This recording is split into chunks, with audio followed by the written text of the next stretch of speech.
ഇക്ഷ്വാകുപാഖ്യാനം അല്ലെ, അത് കഴിഞ്ഞിട്ടില്ല. ഇക്ഷ്വാകുവിന് മനു ഉപദേശിച്ചു കൊടുത്തുകൊണ്ടിരിക്കുകയാണ് അല്ലെ. മനുവിന്റെ ഉപദേശം ഇക്ഷ്വാകിനം, അതാണ് പറഞ്ഞത്. അതില് യോഗഭൂമികളെ കുറിച്ച് പറഞ്ഞു അല്ലെ, അത് നമ്മൾ കേട്ടു. യോഗഭൂമികൾ 7 സപ്ത യോഗഭൂമികകൾ, സപ്തഭൂമികൾ. അപ്പൊ ഇതില് ഒരു സാധകൻ ഇതിൽ ഏതിലെങ്കിലും ഒന്നിൽ എത്തിപ്പെട്ടു കഴിഞ്ഞാൽ പിന്നെ തിരിച്ച് ഈ സംസാരത്തിലേക്ക് വരില്ല എന്നാണ് പറഞ്ഞു നിർത്തിയത്. പിന്നെ തിരിച്ചിങ്ങോട്ട് വരേണ്ടി വരില്ല. ഏതെങ്കിലും ഒന്നിൽ എത്തിയാൽ മതി. ഏതെങ്കിലും തുടക്കത്തിൽ ആദ്യത്തിലാണ് വരേണ്ടത് ആദ്യം. അപ്പൊ അതിൽ എത്തിക്കഴിഞ്ഞാൽ ഒരു കാര്യം ഗ്യാരണ്ടീഡ് ആണ്. ഇതിൽ എത്തിക്കഴിഞ്ഞാൽ എന്താണ്, ഒരു സ്റ്റെപ്പ് വെച്ച് കഴിഞ്ഞാൽ ഗ്യാരണ്ടീഡ് ആണ്. എന്താണ് ഗ്യാരണ്ടി? ഇന്നല്ലെങ്കിൽ നാളെ ആ വ്യക്തി ഈ സംസാരത്തിൽ നിന്ന് രക്ഷപ്പെടും, മോക്ഷം കിട്ടുന്നുള്ളത് ഉറപ്പാണ്. അപ്പൊ ഇക്ഷ്വാകുവിനോട് മനു പറയാണ്, അതുകൊണ്ട് രാജാവേ, നേരത്തെ പറഞ്ഞ ഈ യോഗഭൂമികളെ വേണ്ട പോലെ മനസ്സിലാക്കൂ, എന്നിട്ട് അതിനെ ഉപയോഗപ്പെടുത്താൻ ശ്രമിക്കൂ, അതാണ് ചെയ്യേണ്ടത് എന്ന് പറയാം. തുടർന്ന് പറയുന്നു, ഇതില് ആദ്യത്തെ 3 യോഗ ഭൂമികകള് അത് ഏതൊക്കെയായിരുന്നു? ശുഭേച്ഛ, സുവിചാരണ, അംഗഭാവന അല്ല, ഇത് 3 ഇത് 3 ജാഗ്രത അവസ്ഥയിലുള്ള, ഉണർന്നിരിക്കുമ്പോഴുള്ള അവസ്ഥയിലാണ്. ജാഗ്രത അവസ്ഥയിൽ, ആ ഉണർന്നിരിക്കുന്ന അവസ്ഥയിലാണ് ആദ്യത്തെ 3 യോഗഭൂമികള്. 4മത്തേത് വിലാപിനി എന്ന് പറഞ്ഞു അല്ലെ, അത് സ്വപ്നാവസ്ഥയിലാണ്, ഒരുതരം സ്വപ്നാവസ്ഥയിലാണ്. എന്താ കാരണം ചോദിച്ചു കഴിഞ്ഞാൽ ഇത് കിട്ടുന്നില്ല എന്നുള്ള ഒരു വിലാപം. അപ്പൊ ആ അവസ്ഥ എത്തിക്കഴിഞ്ഞാൽ ആ വ്യക്തിക്ക് ഈ ജഗത്ത് ഒരു സ്വപ്നം പോലെയാണ് കാണപ്പെടുക എന്നാണ് പറയുന്നത്. ഒരു സ്വപ്നം കാണുന്ന പോലെ ആയിരിക്കും ഈ ജഗത്ത് ചുറ്റുപാടുമുള്ളത്. അപ്പൊ അതുകൊണ്ട് 4മത്തേത് സ്വപ്നാവസ്ഥയിലാണ് അതിന്റെ അനുഭൂതി എന്നാണ് പറഞ്ഞു വരുന്നത്. 5മത്തേതാണെങ്കിൽ സുഷുപ്തിയിലാണ്, കാരണം ഒന്നും അറിയുന്നില്ല അല്ലെ. ഉറക്കത്തില്, നല്ല ഗാഠമായ നിദ്രയില് ഒരാൾക്ക് എങ്ങനെയാണ് ഇതൊന്നും ചുറ്റുപാടുകളെ കുറിച്ച് ഒന്നും അറിയില്ല അല്ലെ. നല്ല ഉറക്കത്തില് നമുക്ക് ചുറ്റുപാടുകളെ കുറിച്ച് ഒന്നും അറിയുന്നില്ല എന്ന് പറഞ്ഞാൽ ഈ ലോകത്തിന്റെ ഒരു പ്രതീതിയില്ല, ഈ ജഗത്തിന്റെ ഒരു പ്രതീതിയും ഉണ്ടാവില്ല. അതേപോലെയാണ് 5മത്തെ ഭൂമികയില് ഈ ജഗത്തിന്റെ ഒരു പ്രതീതിയും ഒരു സ്ഫുരണം ഉണ്ടാവില്ല എന്നാണ് പറയുന്നത്. അതുകൊണ്ട് ഏതാണ്ട് സുഷുപ്തി പോലെ തന്നെയാണ് 5മത്തെ ഭൂമിക എന്ന് പറയുന്നത്. 6മത്തേതാണെങ്കിലും തുരീയമാണെന്ന് പറഞ്ഞു. 6മത്തെ ഭൂമിക എന്ന് പറഞ്ഞാൽ തുരീയമാണ്. അത് 3 അവസ്ഥകൾക്കും അപ്പുറത്തുള്ളതാണ്. അതാണ് തുരീയാവസ്ഥ. 3 അവസ്ഥകൾ ഏതൊക്കെയാ? ഒന്ന് ജാഗ്രത അവസ്ഥ, സ്വപ്നാവസ്ഥ, സുഷുപ്തി അവസ്ഥ. ഇതിന്റെ 4മത്തെ state, 4th state of consciousness, അതാണ് തുരീയം എന്ന് പറയുന്നത്. ഈ 3 അവസ്ഥകൾക്കും അതീതമായി നിൽക്കുന്നതാണ് തുരീയാവസ്ഥ എന്ന് പറയുന്നത്. 7മത്തേത് ശരീരം നഷ്ടപ്പെടുമ്പോൾ, ജീവൻ ശരീരത്തിൽ നിന്ന് പുറത്ത് കിടക്കുമ്പോഴാണ് 7മത്തേത് തുരീയാതീതം എന്ന് പറയും. 6മത്തെ തുരീയം, 7മത്തെ തുരീയാതീതം. അത് വിദേഹമുക്തി എന്ന് പറയാം, വിദേഹ കൈവല്യം എന്നൊക്കെ പറയുന്നത്. അപ്പൊ എന്ത് വേണം? അപ്പോ ഒരാൾക്ക് ഇപ്പൊ മുക്തി സാധിക്കണമെങ്കിൽ മനസ്സിനെ ഉള്ളിൽ ചിത്തത്തെ ഉള്ളിൽ തടഞ്ഞു നിർത്തുക, വാസനകളെ ഒന്നും വികസിക്കാൻ അനുവദിക്കാഞ്ഞാൽ മതി എന്നാണ് പറയുന്നത്. ആ അവസ്ഥയിൽ തന്നെ ഒരാൾക്ക് മുക്തി സാധിച്ചിട്ടുണ്ടാവും എന്നാണ് പറയുന്നത്. അപ്പൊ ഒരാളുടെ ബന്ധം എന്ന് പറയുന്നത് എന്താണ്? വിഷയങ്ങളുമായിട്ടുള്ള ഇടപഴകല്, ഇന്ദ്രിയ വിഷയങ്ങളുമായിട്ടുള്ള ഇടപഴകൽ. അപ്പൊ ഇന്ദ്രിയ വിഷയങ്ങളുമായിട്ട് നമ്മൾ ഇടപഴകുമ്പോൾ അതിന്റെ ഫലമായിട്ട് സുഖവും അനുഭവിക്കും, ദുഃഖവും അനുഭവിക്കും, രണ്ടും ഉണ്ടാവും. അപ്പൊ ഈ ഇന്ദ്രിയ വിഷയങ്ങളുമായിട്ട് ഇടപഴകുമ്പോൾ ഉണ്ടാവുന്ന സുഖദുഃഖങ്ങള്, ഇതൊക്കെയാണ് ഒരാളുടെ ബന്ധം, ഏറ്റവും വലിയ ബന്ധം എന്ന് പറയുന്നതാണ്. അപ്പൊ അതില്ലാതായി കഴിഞ്ഞാൽ തന്നെ ഒരാള് മുക്തി സാധിച്ചു എന്നാണ് പറയുന്നത്. അപ്പൊ മനസ്സിന്റെ ആ ഒരു ശാന്തി, ഉപശമം, അതിനെ തടസ്സപ്പെടുത്തുന്ന, അതിനെ ഇല്ലാതാക്കുന്ന ദുഃഖം, ആ ദുഃഖത്തിനുള്ള കാരണമാണ് വിഷയങ്ങളുമായിട്ടുള്ള ഇടപഴകലും അതിന്റെ ഫലമായിട്ടുണ്ടാവുന്ന സുഖവും ദുഃഖവും. അപ്പോ ഒരാളുടെ മനസ്സ് വളരെ ശാന്തമായി എന്ന് കരുതുക. അപ്പൊ തിരമാലകളെല്ലാം അടങ്ങിയ കടൽ എങ്ങനെയാണ് ശാന്തമായിട്ട് നിൽക്കുന്നത്? നമ്മൾ കണ്ടിട്ടില്ല, അങ്ങനെ ഒരു കടൽ നമ്മൾ കണ്ടിട്ടില്ല അല്ലെ. പക്ഷെ സമുദ്രത്തിന്റെ നടുവിൽ ചെന്ന് കഴിഞ്ഞാൽ അവിടെ തിരമാലകളൊന്നുമില്ല. തിരമാലകളൊക്കെ പുറത്താ, ചുറ്റുപാടുമാണ് അല്ലെ. സമുദ്രത്തിന്റെ നടുവിലെത്തി കഴിഞ്ഞാൽ അവിടെ തിരമാലകളൊന്നും ഉണ്ടാവില്ല. അവിടെ ശാന്തമാണ്. അങ്ങനെ എന്താ പറയാ, ശാന്ത ഗംഭീരമായിട്ടുള്ള ഒരു അവസ്ഥയാണ് അത്. അപ്പോ ആ തിരമാലകൾ അടങ്ങുമ്പോ എങ്ങനെയാണോ ജലം അങ്ങനെ ശാന്തമായിട്ട് നിൽക്കുന്നത്, അതേപോലെ മനസ്സ് ആ ഒരു അവസ്ഥ എത്തിക്കഴിഞ്ഞാൽ മുക്തി ഉറപ്പാണ്. കുറച്ച് കാലം എടുത്താലും മുക്തി ഉറപ്പാണ് എന്നാണ് പറയുന്നത്. പക്ഷെ മനസ്സിന് ശാന്തമാക്കലാണ് പ്രധാനം, ഒന്നും ബാധിക്കാത്ത തരത്തിൽ. അപ്പൊ പ്രശാന്തമായ ആ ഒരു ചിത്തം ഒരാൾക്കുണ്ടെങ്കിൽ അത് നേടാൻ സാധിച്ചു കഴിഞ്ഞാൽ ആ വ്യക്തി കാലം കൊണ്ട് മുക്തനാവും. അതിന് യാതൊരു സംശയവും ഇല്ല എന്നാണ്. പിന്നെന്ത് വേണം? തന്നെക്കുറിച്ച് ഒരു ബോധ്യം വരണം, തന്നെക്കുറിച്ച് അറിയണം. അല്ലെ? എന്താണ് തന്നെക്കുറിച്ച്? താൻ എന്ന് പറഞ്ഞാൽ ആരാണ്? അത് ആത്മവിചാരം കൊണ്ട് ഉണ്ടാവേണ്ടതാണ്. അല്ലെ? വിചാരം നേരത്തെ പറഞ്ഞു, ആത്മവിചാരം കൊണ്ട്. അപ്പൊ തനിക്ക് യാതൊരു നാശവും ഉണ്ടാവില്ല, എനിക്ക് നാശമില്ല. എന്താ കാരണം ചോദിച്ചു കഴിഞ്ഞാൽ, ഞാൻ ആരാണെന്ന ബോധ്യം വന്നു കഴിഞ്ഞാൽ പിന്നെ എനിക്ക് നാശം ഇല്ലാത്ത ഒന്നാണ്. പിന്നെ എനിക്ക് നാശമില്ല എന്നുള്ള ബോധ്യവും വരും. കാരണം ഞാൻ എന്നുള്ള ആ തത്വം, ആ പരമമായ തത്വം എന്ന് പറയുന്നത് ആണ് പരമകാരണമാണ്, എല്ലാറ്റിനും കാരണമാണ് ഞാൻ എന്ന ആ തത്വം. അതേപോലെ അത് എല്ലാറ്റിനും കാരണമാണ്. ഇവിടെ എന്തെല്ലാം ഉണ്ടായിട്ടുണ്ടോ അതിന് മുഴുവൻ കാരണമാണ് ആ ഞാൻ എന്ന തത്വം. പിന്നെ അതെങ്ങനെയുള്ളതാണ്? എല്ലായിടത്തും നിറഞ്ഞിരിക്കുന്നു, ഇടതടവില്ലാതെ നിറഞ്ഞിരിക്കുകയാണ് എല്ലായിടത്തും. അപ്പൊ അങ്ങനെയുള്ള വളരെ പരമമായ ഒരു തത്വമാണ് ഞാൻ. ഇത് ഉള്ളിൽ ഉറപ്പ് വന്നു കഴിഞ്ഞാൽ പിന്നെ എങ്ങനെ എനിക്ക് നാശം ഉണ്ടാവുക? അല്ലെ? നശിക്കില്ലെങ്കിൽ പിന്നെ ഉണ്ടാവൂല. നശിക്കുന്നത് വീണ്ടും ഉണ്ടാവും, ഉണ്ടായത് വീണ്ടും നശിക്കും. അപ്പൊ നശിക്കലില്ലെങ്കിൽ ഏതൊന്നിന് നാശമില്ലയോ അതിന് ഉണ്ടാവലും ഇല്ല എന്ന് പറഞ്ഞാൽ അത് എപ്പോഴും ഉള്ളതാണ് എന്ന്. മനസ്സിലായോ? അപ്പൊ വിചാരം കൊണ്ട്, ആത്മവിചാരം കൊണ്ട് ഈ ഒരു സത്യമാണ് നമ്മൾക്കുള്ളിൽ ഉറപ്പ് വരേണ്ടത്. ആത്മവിചാരം കൊണ്ട് ഏതാണ്?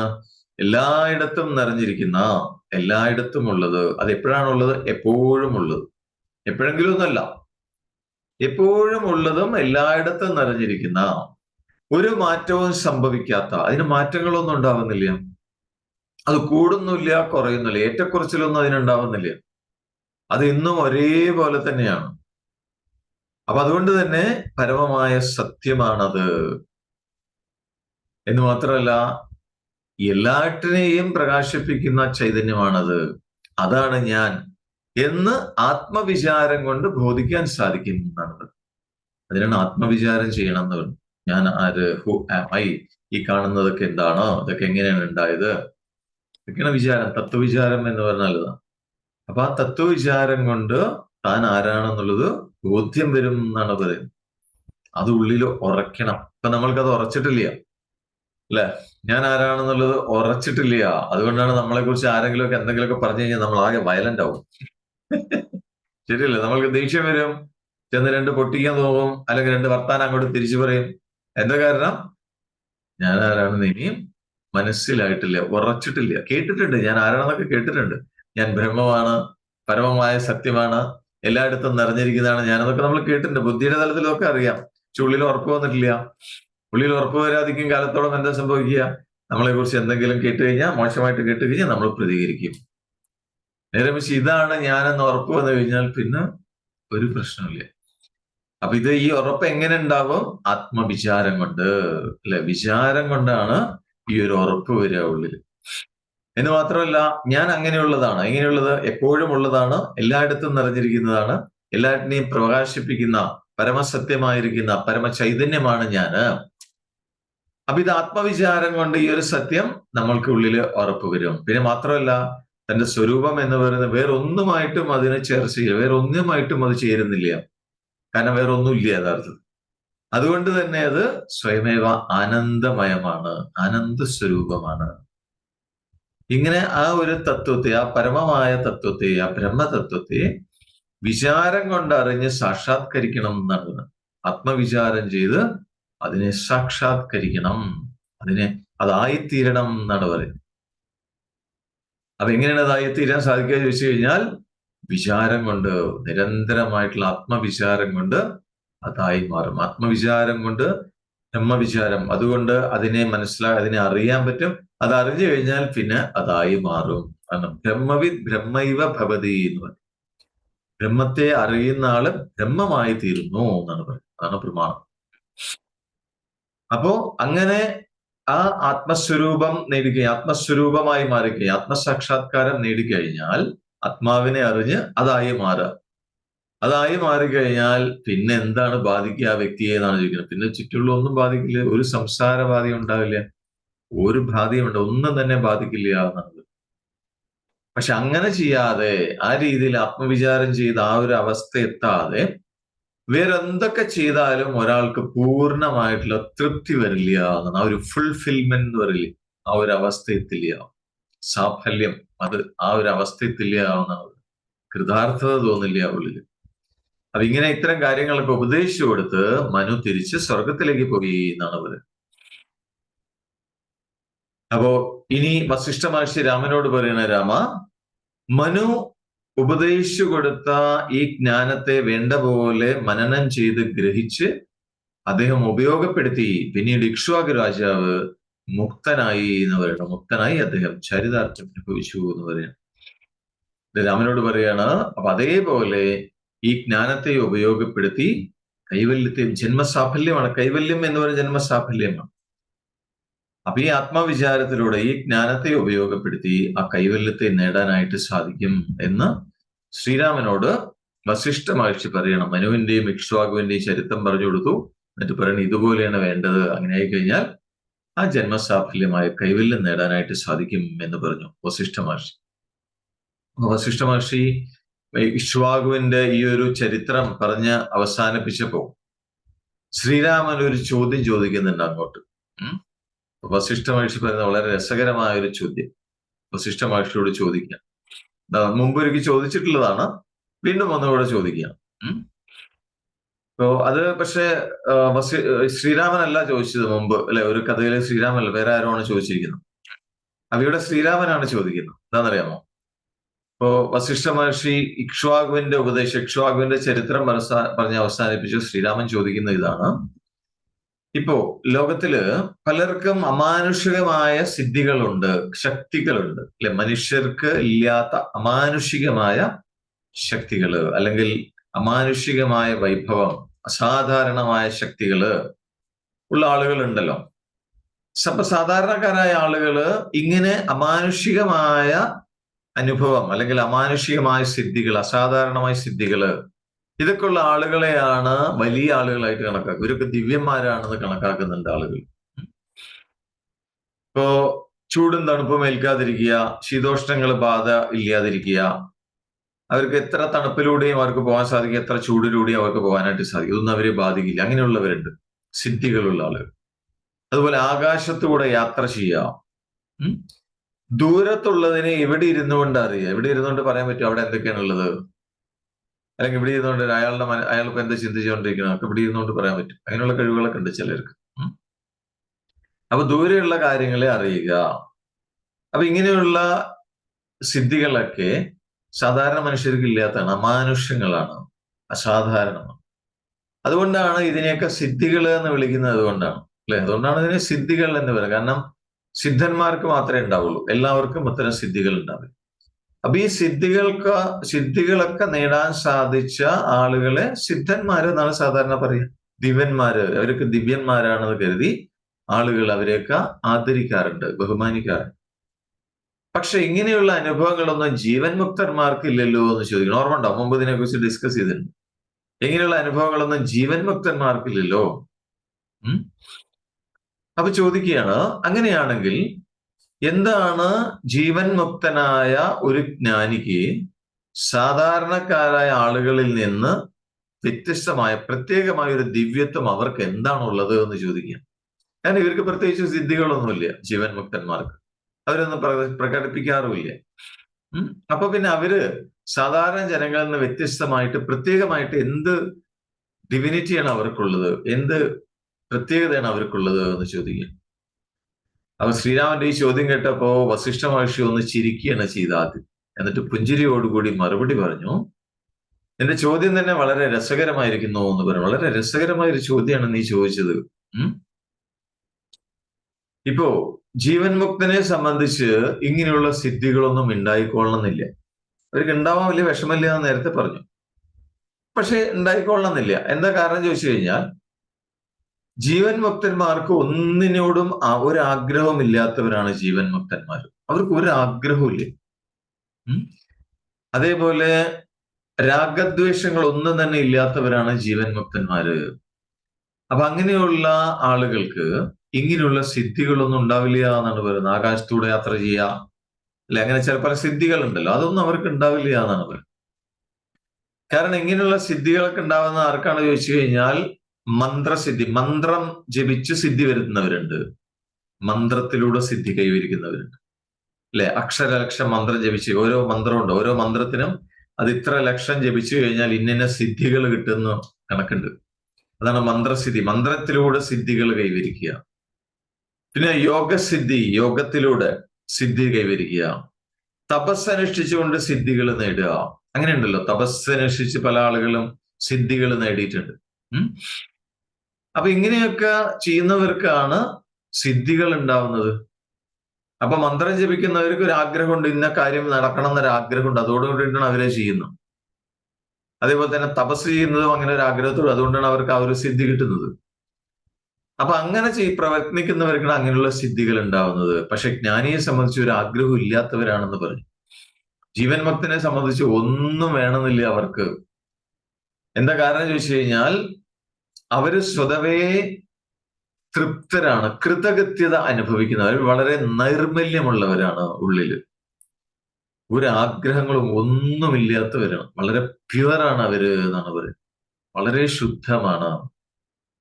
അപ്പൊ ഒരു ജ്ഞാനിക്ക് ഉണ്ടാവുന്ന, ജീവൻ മുക്തന് ഉണ്ടാവുന്ന ആ ഒരു നിഷ്കളങ്ക ഭാവം, ആ ഒരു നൈർമല്യം, അവരനുഭവിക്കുന്ന ആ ഒരു സംതൃപ്തി, ആനന്ദം, ആ ഒരു നിർവൃതി, ഇത് അവർക്ക് മാത്രമേ കിട്ടുള്ളൂ എന്നാണ് പറയുന്നത്.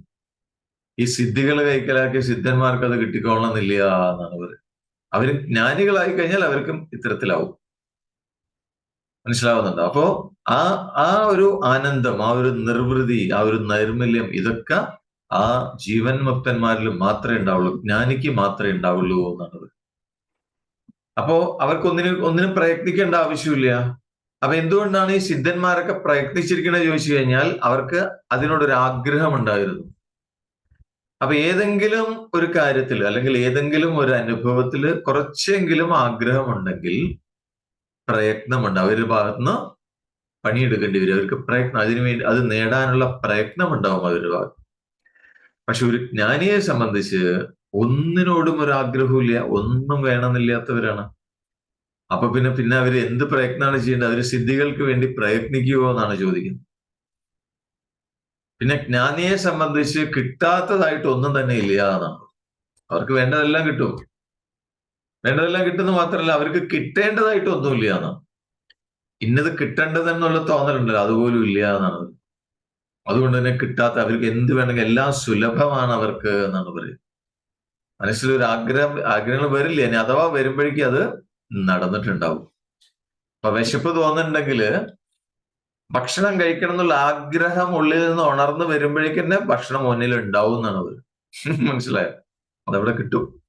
അവർക്ക് കിട്ടാത്തതായിട്ടൊന്നുമില്ല, ഒന്നും കിട്ടേണ്ടതായിട്ടും ഇല്ല, ഈ ലോകത്തിലില്ല എന്നുള്ളത്. അവരുടെ മനസ്സ് എപ്പോഴും ആ ഒരു കൃതാർത്ഥത അനുഭവിക്കുന്നുണ്ടാവും, പൂർണ്ണമായിട്ടുള്ള സംതൃപ്തി അനുഭവിക്കുന്നുണ്ടാവും. അതുകൊണ്ട് തന്നെ അവര് പരിപൂർണരാണ് എന്നാണ് പറയുന്നത്. അപ്പൊ ആ സ്ഥിതിക്ക് ഇങ്ങനെയുള്ള സിദ്ധികൾ, ആകാശത്തൂടെ യാത്ര ചെയ്യാൻ തുടങ്ങിയ സിദ്ധികളോട് യാതൊരു താല്പര്യവും അവർക്ക് ഉണ്ടാവില്ല. അത് നേടാനുള്ള ഒരു പ്രയത്നവും ജ്ഞാനികളിൽ നിന്ന് ഉണ്ടാവില്ല എന്നാണ് പറയുന്നത്. കാരണം നേരത്തെ പറഞ്ഞു, ഈ സിദ്ധികൾ എന്ന് പറഞ്ഞാലും ഈ സംസാരത്തിന്റെ ചില ഘടകങ്ങളാണ് ഈ സിദ്ധികൾ എന്ന് പറയുന്നത്, അതിൽ വരുന്നതാണ്. പക്ഷെ ജ്ഞാനം എന്ന് പറഞ്ഞാൽ അതിനും അതീതമാണ്, അല്ലെ. ആത്മാനുഭൂതി എന്ന് പറഞ്ഞാൽ അതിനും അതീതമാണ്. അപ്പൊ അതുകൊണ്ട് തന്നെ ഇത്തരം സിദ്ധികൾ നേടണം എന്നുള്ള ആഗ്രഹം ജ്ഞാനികൾക്ക് ഉണ്ടാവില്ല, ജീവൻ മുക്തന്മാർക്ക് ഉണ്ടാവില്ല. അതിനു വേണ്ടിയുള്ള പ്രയത്നവും അവരിൽ ഉണ്ടാവില്ല എന്നാണ്. അപ്പൊ ജ്ഞാനിയുടെ ലക്ഷണം എന്ന് പറഞ്ഞാൽ തന്നെ ആ ഒരു നിസ്സംഗ ഭാവമാണ്. എന്ന് പറഞ്ഞാൽ ഒരു തരത്തിലുള്ള അഭിമാനം ഉണ്ടാവില്ല, ഞാൻ ഇന്ന ആളാണ്, ഒരു അഭിമാനം ഉണ്ടാവില്ല അവർക്ക്. രാഗദ്വേഷങ്ങളൊന്നും തന്നെ ഉണ്ടാവില്ല. വളരെ ശുദ്ധമായ, നൈർമല്യമായ, നിസ്സംഗതയുള്ള, ഇതൊക്കെയാണ് നിസ്സംഗഭാവം, ഇതൊക്കെയാണ് ജ്ഞാനിയുടെ ലക്ഷണം എന്നാണ് പറയുന്നത്. അത് മറ്റുള്ളവരിൽ ഉണ്ടാവില്ല, അത് സിദ്ധന്മാരിലൊന്നും ഉണ്ടായിക്കൊള്ളണമെന്നില്ല, സിദ്ധി കാണിക്കുന്നവരിലൊന്നും അത് ഉണ്ടായിക്കൊള്ളണമെന്നില്ല എന്നാണ്. അതുകൊണ്ട് രാമനോട് പറയുന്ന, രാമ, ഇത്തരത്തിലുള്ള സിദ്ധികളൊന്നും ഇല്ലെങ്കിൽ പോലും ഒരു ജീവൻ മുക്തൻ സംതൃപ്തനാണ്, ജീവൻ മുക്തൻ പൂർണ്ണനാണ്, ദിവ്യനാണ് എന്നാണ്. അപ്പൊ ഇതിന്റെ ഏറ്റവും വലിയ വൈഭവം എന്ന് പറയുന്നത് ആത്മസിദ്ധി തന്നെയാണ്. ആത്മാവിനെ നേടിക്കഴിഞ്ഞു. ഇനി ഇതിലപ്പുറത്ത് എന്താണുള്ളത്? എല്ലാം നിലനിൽക്കുന്ന ആ ഒരു ചൈതന്യത്തിലാണ്. അതിനെ തന്നെ സ്വന്തമാക്കി കഴിഞ്ഞു. പിന്നെ ഇതിനേക്കാൾ വലിയ നേട്ടം അവർക്ക് വേറെ എന്താണുള്ളത് എന്നാണ് ചോദ്യം.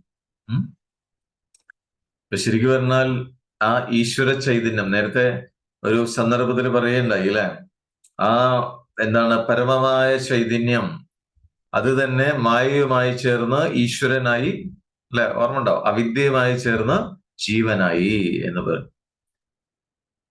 അപ്പോ ആ ഈശ്വരൻ സർവശക്തനാണ്. ഈശ്വരൻ അല്ലെ, സർവജ്ഞനാണ്. പിന്നെന്താണ്? സർവവ്യാപിയാണ്. അതാണ് ഈശ്വരന്റെ ക്വാളിഫിക്കേഷൻ. അപ്പൊ ആ ഈശ്വരൻ എന്താണ്? ജീവനായി മാറി. എങ്ങനെ ജീവനായി മാറി? ജീവൻ എന്ന് പറഞ്ഞാൽ അല്പനാണ് ജീവൻ, മൂഢനാണ്, വിവരമില്ലാത്തവനാണ്, ദുഃഖിയാണ്, അല്ലെ? അപ്പൊ ഇത് ഏതുപോലെ ചോദിച്ചു കഴിഞ്ഞാൽ, ഇപ്പൊ വേദങ്ങളെല്ലാം പഠിച്ച വേദജ്ഞനായ വൈദിക കർമ്മങ്ങളൊക്കെ അനുഷ്ഠിക്കുന്ന ഒരു ബ്രാഹ്മണൻ തന്റെ ബ്രാഹ്മണ്യത്തെ മുഴുവൻ കളഞ്ഞ് ഒരു ശൂദ്രനായി തീർന്നാൽ എങ്ങനെയാവും? അതേപോലെയാണ് നേരത്തെ പറഞ്ഞ ക്വാളിഫിക്കേഷനുള്ള സർവജ്ഞൻ, സർവശക്തൻ, സർവവ്യാപിയായ ഈശ്വരൻ അല്പനായി മാറി, ഒരു ജീവനായി മാറിയിരിക്കുന്നു എന്ന് പറയാം. അപ്പൊ ആ ജീവൻ എന്ന് പറയുന്നത് ഈശ്വരൻ തന്നെയാണ്, പക്ഷെ അത് അവിദ്യയിൽ കുടുങ്ങിപ്പോയിരിക്കുകയാണ് എന്നാണ് പറയുന്നത്. അപ്പൊ അങ്ങനെ ആ ജീവനായി തീർന്ന് അനേകം ശരീരങ്ങളിലൂടെ, അല്ലെ, ശരീരത്തിലൂടെ ജനിച്ച് മരിച്ച് അങ്ങനെ അവിടെ പ്രകാശിച്ചുകൊണ്ടിരിക്കുകയാണ് ഈ ജീവന്മാര് എന്ന് പറയുന്നത്. അതൊക്കെ ഈശ്വരന്റെ സൃഷ്ടി തന്നെയാണ് എന്നാണ് പറയുന്നത്, ഈശ്വരന്റെ വിശേഷമാണ് എന്നാണ്. പക്ഷെ അങ്ങനെ ഈ കോടിക്കണക്കിന് ജീവജാലങ്ങള് സൃഷ്ടിക്കപ്പെടുന്നുണ്ടെങ്കിലും പിന്നെ എങ്ങനെയാണ് അവരുടെ ജന്മങ്ങൾ ഈ ജീവന്റെ ജന്മങ്ങൾ വർദ്ധിക്കുന്ന എങ്ങനെയാ ചോദിച്ചു കഴിഞ്ഞാൽ, ആദ്യം സൃഷ്ടിക്കപ്പെട്ടു, പക്ഷെ പിന്നെ അതിങ്ങനെ ജനിക്കുക മരിക്കുക അങ്ങനെ തുടർന്നു പോകുന്നുണ്ട്. അതെന്താ കാരണം ചോദിച്ചു കഴിഞ്ഞാൽ, ഈ ജീവന്മാര് ചെയ്യുന്നവരുടെ കർമ്മങ്ങളെ കൊണ്ടാണ്. കർമ്മങ്ങളാണ് അവരെ ഇവിടെ നിലനിർത്തുന്നത്. ഈ ജനന മരണങ്ങളിലേക്ക് വഴിവെക്കുന്നവരുടെ കർമ്മങ്ങളാണ്. അങ്ങനെയാണ് ജന്മങ്ങൾ വർദ്ധിക്കുന്നത്. അങ്ങനെയാണ്. കർമ്മങ്ങള് പലതരത്തിലുണ്ട്. അതിനെക്കുറിച്ച് നമ്മൾ നേരത്തെ ഡിസ്കസ് ചെയ്തു. കർമ്മങ്ങള് പ്രധാനമായിട്ട് 3 തരത്തിൽ. ഒന്ന് പുണ്യകർമ്മങ്ങളുണ്ട്, പിന്നൊന്ന് പാപകർമ്മങ്ങള്, പിന്നൊന്ന് പുണ്യവും പാവവും കൂടിച്ചേർന്ന കർമ്മങ്ങൾ. പിന്നെ 3 തരത്തിലുണ്ട്. പുണ്യകർമ്മങ്ങൾ എന്ന് പറഞ്ഞാൽ സത്കർമ്മങ്ങൾ, മറ്റുള്ളവർക്കും അവനവനും നല്ലത് ചെയ്യുന്ന കർമ്മങ്ങൾ. പാപകർമ്മങ്ങൾ എന്ന് പറഞ്ഞാൽ മറ്റുള്ളവർക്ക് ദ്രോഹം ചെയ്യുന്നത്, അവനവനും ദ്രോഹം ചെയ്യുന്നതൊക്കെ പാപകർമ്മം. ഇത് രണ്ടും കൂടി ചേർന്ന് മിശ്രകർമ്മം, പുണ്യവും പാപവും ചേർന്ന്, ഇങ്ങനെ 3 തരത്തിലുണ്ട് കർമ്മങ്ങൾ. അപ്പോ ഈ ജീവന്മാര് ഇങ്ങനെയുള്ള പുണ്യവും പാപവും പുണ്യപാപം സമ്മിശ്രമായ കർമ്മങ്ങള് ചെയ്തുകൊണ്ട്, കർമ്മങ്ങൾ അനുഷ്ഠിച്ചുകൊണ്ട്, അതിന്റെ ഫലം അനുഭവിച്ചുകൊണ്ട് മുന്നോട്ട് പോകുന്നു. അതുകൊണ്ട് തന്നെ അതിനനുസരിച്ച് ജന്മങ്ങളും വളർന്നു വരുന്നു. ജന്മങ്ങൾ ഇങ്ങനെ മാറി മാറി വരും. എന്നിട്ടോ ജനിക്കുക മരിക്കുക ഇങ്ങനെ പോയി ഒരിക്കലും ഒരു വിശ്രമം കിട്ടുന്നില്ല. ഇപ്പൊ വിശ്രമമില്ലാതെ ജനിക്കുക മരിക്കുക, പല കാലങ്ങളില്, പല ദേശങ്ങളില്, പല ശരീരങ്ങളില് ഒക്കെ ജനിച്ച് മരിച്ച് ഒരു ഗതി കിട്ടാതെ ഈ സംസാരമാകുന്ന ഒഴുക്കിലൂടെ അങ്ങനെ ഒഴുകിക്കൊണ്ടിരിക്കുകയാണ് എന്ന് പറയാം. അപ്പൊ അങ്ങനെ ഒഴുകിക്കൊണ്ടിരിക്കുന്ന, ഒരു ഗതി കിട്ടാതെ അങ്ങനെ ഒഴുകിക്കൊണ്ടിരിക്കുന്ന ജീവന് ഇതിൽ നിന്ന് രക്ഷപ്പെടാനുള്ള മാർഗം എന്താണ്? അതാണ് ആത്മജ്ഞാനം. ഒരൊറ്റ മാർഗ്ഗമേ ഉള്ളൂ ഇതിൽ നിന്ന് രക്ഷപ്പെടാൻ. ഈ ഒരു കുത്തൊഴുക്കിൽ നിന്ന്, അതിൽ പെട്ട് ഇങ്ങനെ കഷ്ടപ്പാട് അനുഭവിച്ചുകൊണ്ടിരിക്കുക ഓരോ ജീവൻ. അപ്പൊ അതിൽ നിന്ന് രക്ഷപ്പെടാനുള്ള ഒരു മാർഗമാണ് ആത്മജ്ഞാനം. അപ്പൊ എന്തുകൊണ്ടാണ് ഒരു ജീവൻ ഇങ്ങനെ കഷ്ടപ്പാട് അനുഭവിച്ചുകൊണ്ടിരിക്കുന്നത്, ഈ അധപ്പതിച്ചുകൊണ്ടിരിക്കുന്നത് എന്ന് ചോദിച്ചു കഴിഞ്ഞാൽ, ആ ഒരു താപം അനുഭവിച്ചുകൊണ്ടിരിക്കുന്നത് ചോദിച്ചു കഴിഞ്ഞാൽ, ജ്ഞാനമില്ലാത്തത് കൊണ്ടാണ്, ആത്മജ്ഞാനമില്ലാത്തത് കൊണ്ടാണ്. എന്താണ് ആത്മജ്ഞാനം? ഞാൻ ആരാണെന്നുള്ളത് അറിയാത്തത്. അത്രേ ഉള്ളൂ, സിമ്പിൾ അല്ലെ? ആത്മജ്ഞാനം എന്ന് പറഞ്ഞാൽ ഞാൻ ആരാണെന്ന് അറിയുന്നില്ല, അപ്പൊ തന്നെ കുറിച്ച് അറിയുന്നില്ല. അത് അറിയാത്തത് കൊണ്ടാണ് ഇങ്ങനെ ദുഃഖം അനുഭവിച്ചുകൊണ്ടിരിക്കുക, കഷ്ടപ്പാടൊക്കെ അനുഭവിക്കണമെന്നാണ് പറയുന്നത്. അപ്പൊ എന്ത് വേണം? ഇതിൽ നിന്ന് രക്ഷപ്പെടാൻ സാധിക്കണം. ഇതിൽ നിന്ന്, ഈ കഷ്ടപ്പാടുകളിൽ നിന്ന്, ഈ താപത്തിൽ, സംസാര താപത്തിൽ നിന്ന് രക്ഷപ്പെട്ട് സ്വന്തം സ്വരൂപത്തിൽ, താൻ ആരാണോ തന്റെ കൂടെ തന്നെ ഇരിക്കുക, അല്ലെ? ആ സ്വന്തം സ്വരൂപത്തിൽ സ്ഥിതി ചെയ്യലാണ് ഓരോ ജീവന്റെയും ലക്ഷ്യം, അതാണ് എന്നാണ്. ഓരോ ജീവന്റെയും ആവശ്യവും അതാണ്. കാരണം അതിലെത്തിക്കഴിഞ്ഞാല് ആ ജീവൻ ആഗ്രഹിക്കുന്ന രീതിയിലുള്ള ഒരു സംതൃപ്തി, ആനന്ദം, അതൊക്കെ അനുഭവിക്കാനായിട്ട് സാധിക്കും. അപ്പൊ ഓരോ ജീവന്റെയും ലക്ഷ്യം അതാണ്, ആവശ്യവും അതാണ് എന്നാണ്. പക്ഷെ ഈ ഒരു ലക്ഷ്യം എന്ന് പറയുന്ന ആത്മജ്ഞാനം എന്ന് പറയുന്നത് സിദ്ധികൾ കൊണ്ട് കിട്ടില്ല എന്നാണ് പറയുന്നത്. ആകാശത്തൂടെ യാത്ര ചെയ്തുകൊണ്ട് ആത്മജ്ഞാനം ഉണ്ടാവില്ല, അല്ലെങ്കിൽ വേറെ പല സിദ്ധികൾ ചെയ്തുകൊണ്ട് ആത്മജ്ഞാനം നേടാൻ പറ്റില്ല എന്നാണ് പറയുന്നത്. കാരണം അത് ആത്മജ്ഞാനം കൊണ്ട് മാത്രമേ അത് സാധിക്കുള്ളൂ, വേറെ എന്തുണ്ടായിട്ടും അത് സാധിക്കില്ല എന്നാണ് പറയുന്നത്. അപ്പൊ ജീവൻ മുക്തനെ സംബന്ധിച്ച് വേറെ എന്ത് ചെയ്താലും കിട്ടാത്ത ഓരോ ജീവന്റെയും ആ പരമമായ ലക്ഷ്യമായിരിക്കുന്ന ആ ആത്മജ്ഞാനം, ആ മഹത്തായ ഒരു കാര്യമാണ് ജീവൻ മുക്തൻ സാധിച്ചിരിക്കുന്നത്. അപ്പൊ അതുകൊണ്ട് തന്നെ അതിനേക്കാൾ വലിയൊരു കാര്യം വേറെ എന്താണുള്ളത് എന്ന് വസിഷ്ഠൻ ശ്രീരാമനോട് ചോദിക്കാം. ഇതിനേക്കാൾ വലിയ ദിവ്യമായ വേറെ കാര്യം എന്താണുള്ളത്, ഇതിനേക്കാൾ മഹത്തായ മറ്റൊരു സംഗതി എന്താണുള്ളത് എന്ന് ചോദിക്കാം. എന്നിട്ട് പറഞ്ഞ രാമനോട് പറയുന്ന, രാമ, ജീവൻ മുക്തരായ മഹാത്മാക്കള്, ജ്ഞാനികള് എല്ലാവർക്കും ആദരണീയരാണ്, എല്ലാവർക്കും ആരാധ്യരാണ്, അവര് ദിവ്യന്മാരാണ് എന്ന് പറയുന്നത്. ചോദ്യം അതായിരുന്നല്ലോ, സാധാരണ ജനങ്ങളിൽ വെച്ച് ഇവർക്ക് എന്ത് ദിവ്യത്വമാണുള്ളത് എന്നാണ് രാമൻ ചോദിച്ചത്. അപ്പൊ അതിന് മറുപടിയാണ് പറഞ്ഞു കൊടുത്തത്. അപ്പൊ സിദ്ധികളെ കുറിച്ച്, സിദ്ധന്മാരുടെ സിദ്ധികളെക്കാൾ കൂടുതൽ എന്ന് പറഞ്ഞാൽ ആകാശത്തോടെ യാത്ര ചെയ്യാൻ തുടങ്ങിയ സിദ്ധികളെക്കാൾ എത്രയോ മഹത്വമുള്ളതാണ് ജീവൻ മുക്തന്മാരുടെ ജ്ഞാനം എന്നാണ് പറയുന്നത്. കാരണം ആകാശത്തിലൂടെ പറക്കാൻ ഒരു പക്ഷിക്കും സാധിക്കും അല്ല, പക്ഷികൾ പറക്കുന്നുണ്ട് ധാരാളമായിട്ട്. പക്ഷെ ജ്ഞാനം എന്ന് പറയുന്നത് ജ്ഞാനിക്ക് മാത്രമേ ഉള്ളൂ, വേറെ ആർക്കും അത് ഉണ്ടാവില്ല എന്നാണ് പറയുന്നത്. അതുകൊണ്ട് ഈ സിദ്ധികളും ഇതും തമ്മിൽ വലിയ ബന്ധമൊന്നുമില്ല എന്നാണ് പറയുന്നത്. പക്ഷെ വേണമെങ്കിൽ ഇവർക്കും അത്തരം സിദ്ധികളൊക്കെ കൈക്കലാക്കാം, വേണമെങ്കിൽ, ആവശ്യമാണെങ്കിൽ.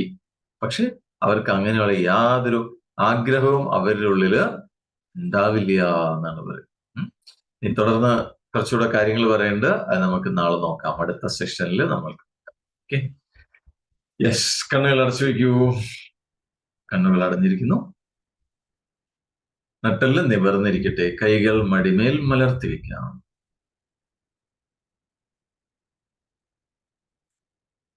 ദീർഘമായ ശ്വാസം ഉള്ളിലേക്ക് എടുക്കാം. സാവകാശം പുറത്തേക്ക് വിടാം.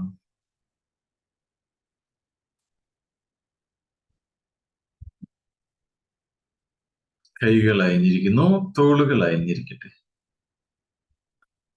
പൂർണ്ണമായ വിശ്രമം.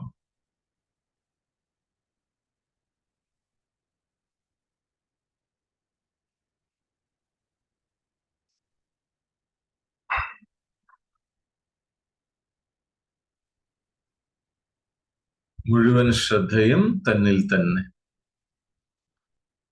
തന്നെ വിശ്രമിക്കൂ. ബി വിത്ത് യുവർസെൽഫ്.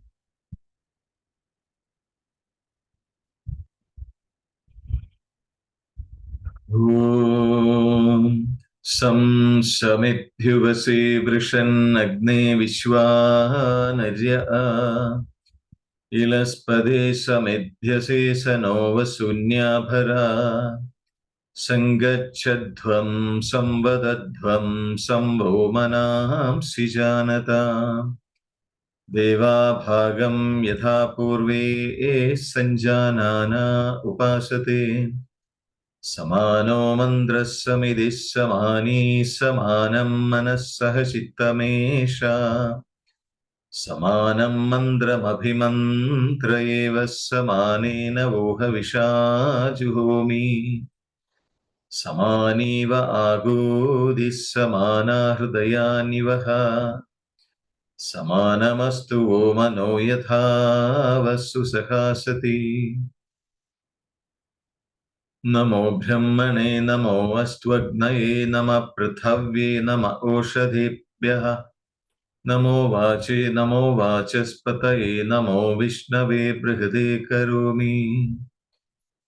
ഓം ശാന്തി ശാന്തി ശാന്തി.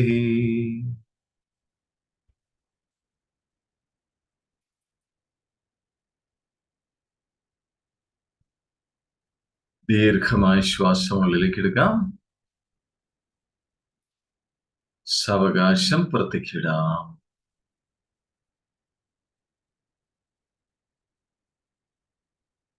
സ്വന്തം ശരീരത്തിലേക്കും ചുറ്റുപാടുകളിലേക്കും ശ്രദ്ധ കൊണ്ടുവന്നുകൊണ്ട് പൂർണ്ണ തൃപ്തിയോടുകൂടി വളരെ സന്തോഷപൂർവം സാവകാശം കണ്ണുകൾ തുറക്കാം.